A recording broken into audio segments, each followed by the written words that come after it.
Hey everybody, welcome back to another week of film history. We are skipping a little bit forward in this decade. So last week we left off with the French New Wave in the early 1960s.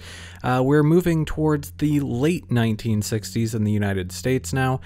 This does sort of neglect some films from the early 1960s in the United States that I think are very interesting.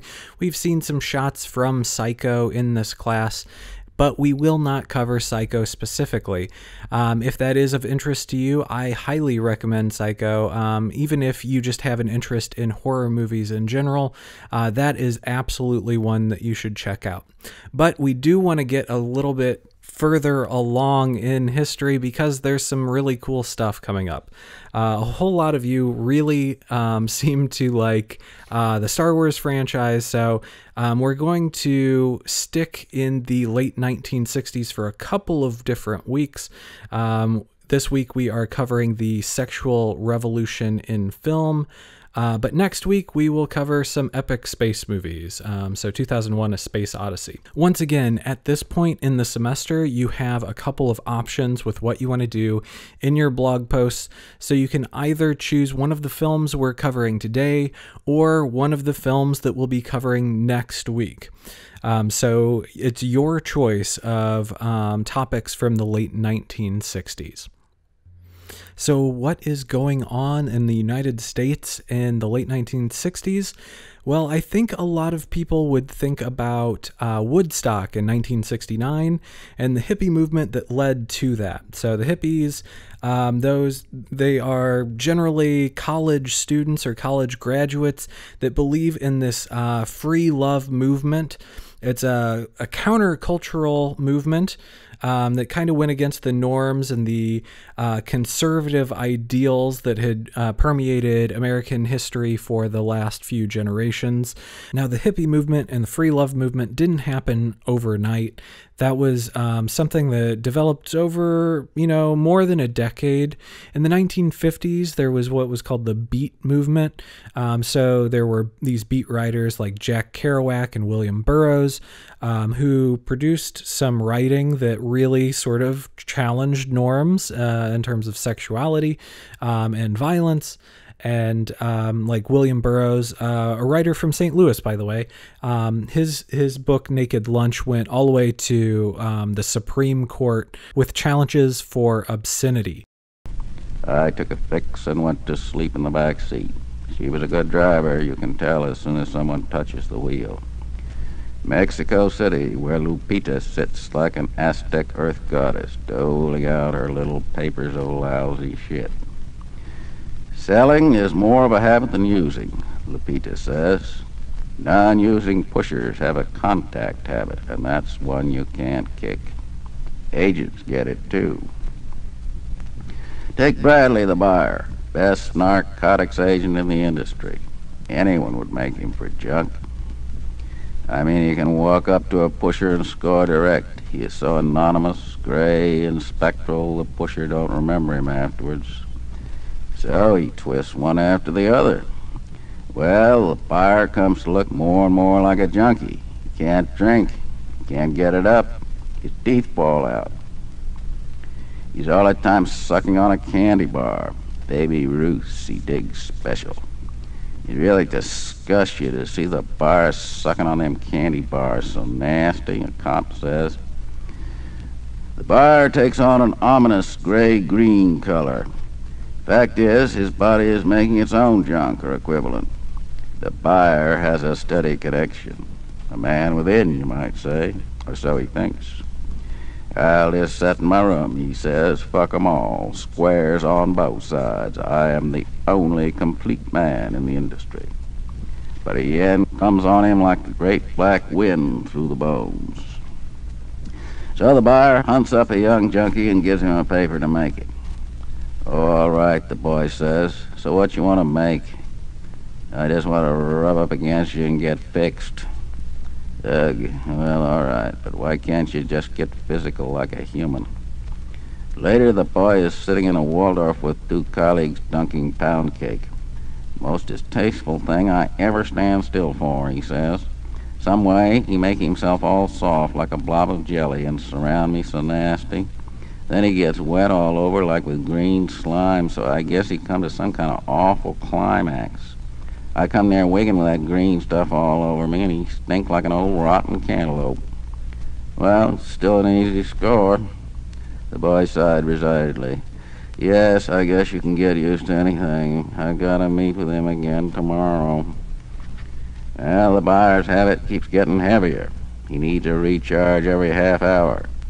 Sometimes he cruises the precincts and bribes the turnkey to let him in with a cell of junkies. Gets where no amount of contact will fix him. At this point, he receives a summons from the district supervisor. Bradley, your conduct has given rise to rumors, and I hope for your sake that they are no more than that. So unspeakably distasteful that, Caesar's wife, that is, the department, must be above suspicion. Certainly above such suspicions as you have seemingly aroused. You are lowering the entire tone of the industry. We are prepared to accept your immediate resignation. The buyer throws himself on the ground and crawls over to the DS. No, boss man, no. The department is my very lifeline. He kisses the district supervisor's hand, thrusting his fingers into his mouth. The DS must feel his toothless gums, complaining he has lost his teeth in a turbot. Please, boss man, I'll wipe your ass. I'll wash out your dirty condoms. I'll polish your shoes with the oil on my nose. Really, this is most distasteful. Have you no pride? I must tell you I feel a distinct revulsion. There is something, rotten about you. You smell like a compost heap. He put a scented handkerchief in front of his face. I must ask you to leave this office at once. I'll do anything, boss. Anything. His ravaged green face splits in a horrible smile. I'm still young, boss, and I'm pretty strong when I get my blood up. The DS reaches into his handkerchief and points to the door with a limp hand. The buyer stands up, looking at the DS dreamily. His body begins to dip like a dowser's wand. He flows forward. No, no, screams the DS. Slup, slup, slup.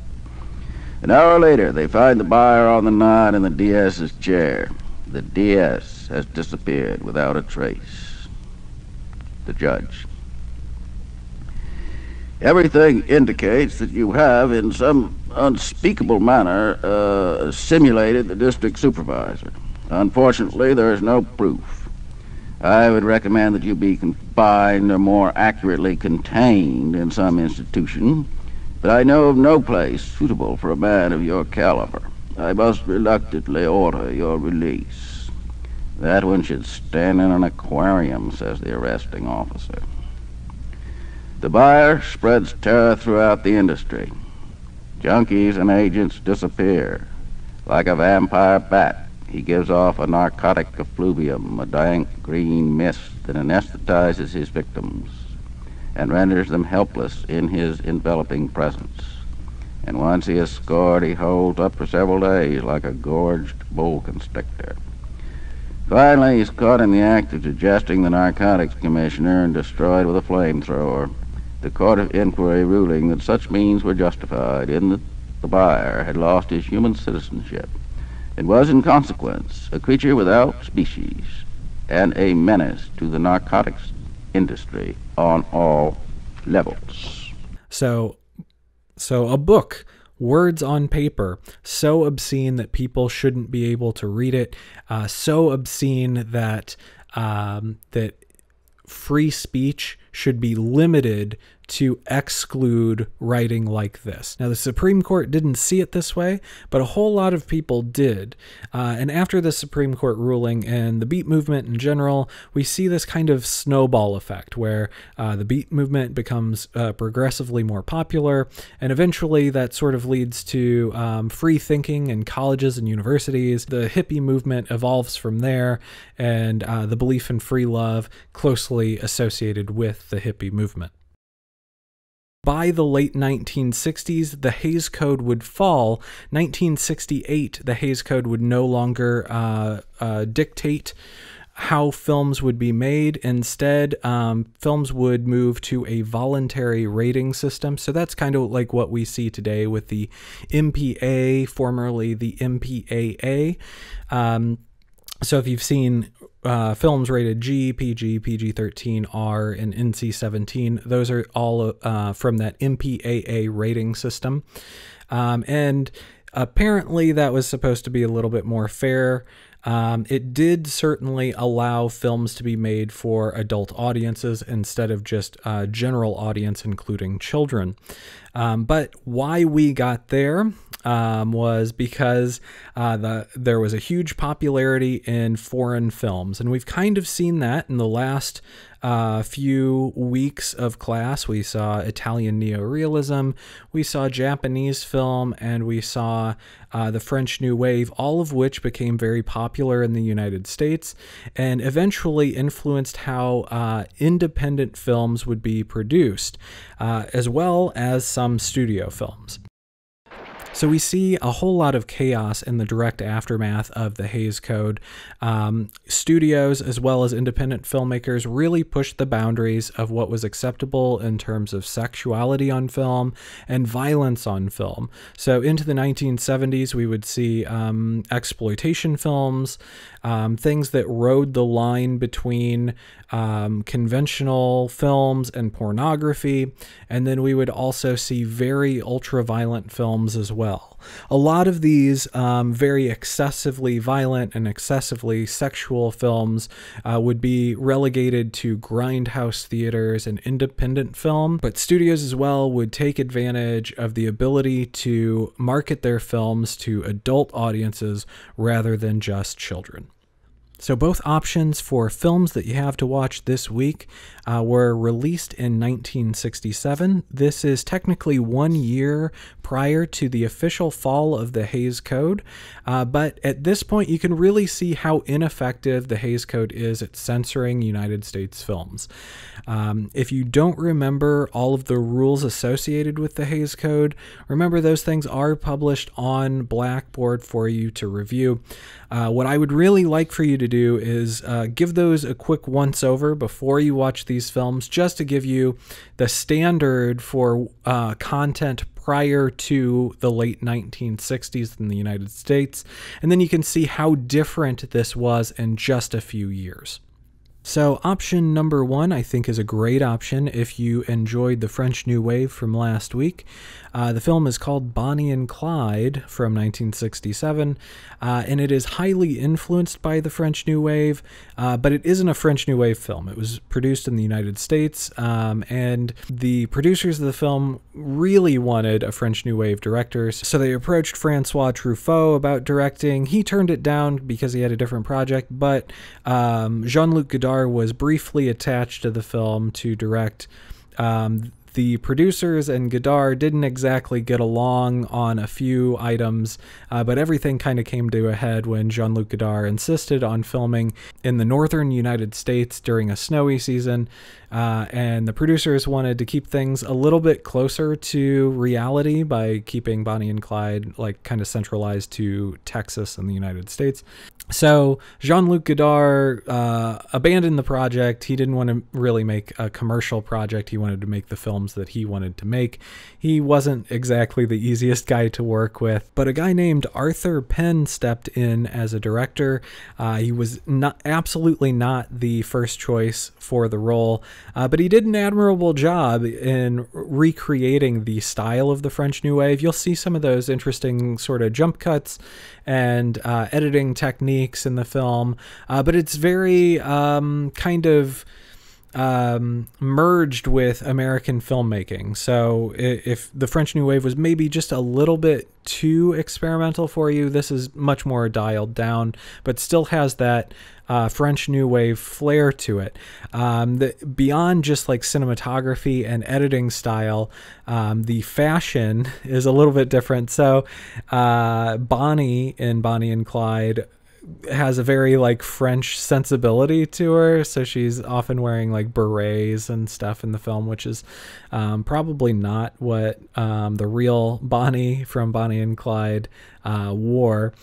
And there is some sexuality in Bonnie and Clyde. Most of that stuff is hidden in innuendo, kind of like what we saw pre-code with Gold Diggers of 1933. But there is explicit sexuality in Bonnie and Clyde. Also, there is at least one scene of very excessive violence, which would become sort of a trademark of United States cinema for decades, including what we see today. Even if you weren't a big fan of the French New Wave, there's plenty to like about this movie. It's filled with really good performances. It was Warren Beatty's passion project, and he did everything he could to get it produced. He's great in it. Faye Dunaway is great in it. Gene Hackman is young and very good in it. There's a cameo by Gene Wilder, who is hilarious in it. Certainly a good movie to watch, albeit slightly more violent than you might expect considering the movies that we watched just previous. If you would like to avoid Bonnie and Clyde or just watch a different type of movie, you can watch The Graduate from 1967 starring Dustin Hoffman. Rather than push the boundaries in terms of violence, The Graduate pushes boundaries in terms of sexuality. So it's not just innuendo here, but overt sexuality and sex between people that are unconventional partners. So that's a little bit different than what we've seen in the past. No overt sexuality, mostly innuendo, and that was pre-Hays Code. And post-Hays Code, the doors are wide open now, right?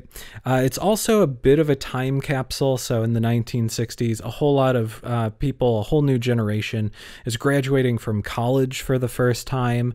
And this film's all about like the disillusionment of going from college to, the working world.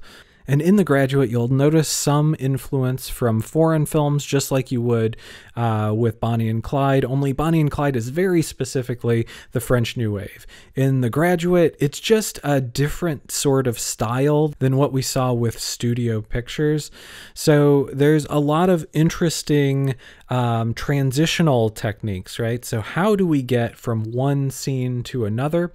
And the whole idea is that we are kind of experiencing this film from the perspective of Dustin Hoffman's character. So that whole disillusionment and numbness we should feel just like him, and one day bleeds into another. So you'll see lots of transitions that are clever ones, sort of meshed together. So a couple of really cool transitions that we didn't talk about way back when we established the conventional guidelines for editing. So one of these transitions that are really interesting, and we didn't talk about last week with the French New Wave, is a match cut. So a match cut's really interesting. It's a little bit like a jump cut, and it's really easy to call a match cut a jump cut by accident. But a match cut simply matches either composition or action from one scene to another.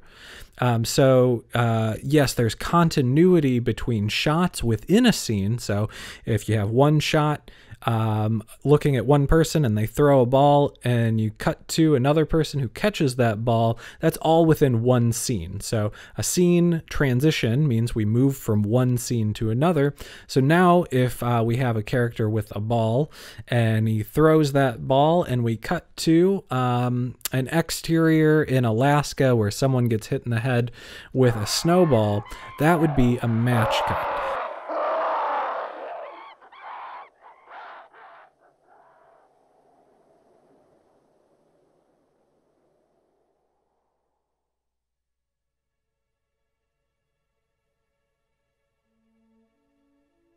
Another interesting thing to note in The Graduate is the use of zooms. You may have seen some zooms at some point in American films. Hitchcock used some zooms from time to time, but for the most part, we don't really see those things. In The Graduate, they have no problems using a zoom rather than a dolly. So it's really easy to mistake a zoom for a dolly and a dolly for a zoom. So let's look at two of those things. And you might be able to spot a few differences here because, the examples aren't exactly perfect, but the real difference is compression of space. So if you look at the zoom, everything will get bigger all at the same time. But if you look at the dolly, you'll get closer to your subject, but the background won't get as close to you at the same rate. It's very easy to mistake these things, but once you know what to look for, it's really hard to miss. Generally, the thought was, and still a pervasive thought throughout film production, is the dolly is more cinematic. It looks more like a movie. But as we should have seen from the previous several weeks, all of that has been challenged over and over again. What is cinematic? Can documentary style seem cinematic? Absolutely. So in the same way, the French New Wave and Italian neorealism and Japanese cinema all sort of challenged these norms. The Graduate challenges these norms in a slightly different way. Likewise, this film and Bonnie and Clyde challenged the cultural norms of films produced in the mid-1960s and prior. They challenged the Hays Code just like the hippie movement challenges the conservative establishment for the last several decades. So before next week, I would like for you to watch either of these two films. You can watch both of them, certainly, but what I want you to look for specifically is how do these films challenge the Hays Code? Remember, the Hays Code still around in 1967 for both of these films, but the rules don't exactly apply to these films. So how did these films break those rules, and are the films better for it? Do the freedoms of a lack of censorship elevate these films to a higher level than the films we've seen before, or are they taking advantage of an outdated system to stir up some sort of controversy? That is a subjective take that is entirely your own, and you can cover that in your blog. The other thing I'd like for you to look at in both films is their influence from foreign films. Bonnie and Clyde should be very evident in terms of the cinematography and editing style. The Graduate, I don't know that you'll see quite as many direct references, but you should be able to see a significant shift from what we saw with the Golden Age films that we saw in the 1930s. So how are these movies doing things differently? There are also a ton of really interesting behind-the-scenes stories about these films, so definitely do your research. It will make you kind of appreciate these things just a little bit more. That's not required, though. What is the influence from foreign films and the challenge to Hays Code standards. Do that and potentially write about it in your blog, or hold off and take a look at what we have for you next week with epic sci-fi space films. I will see you all next week with some more film history.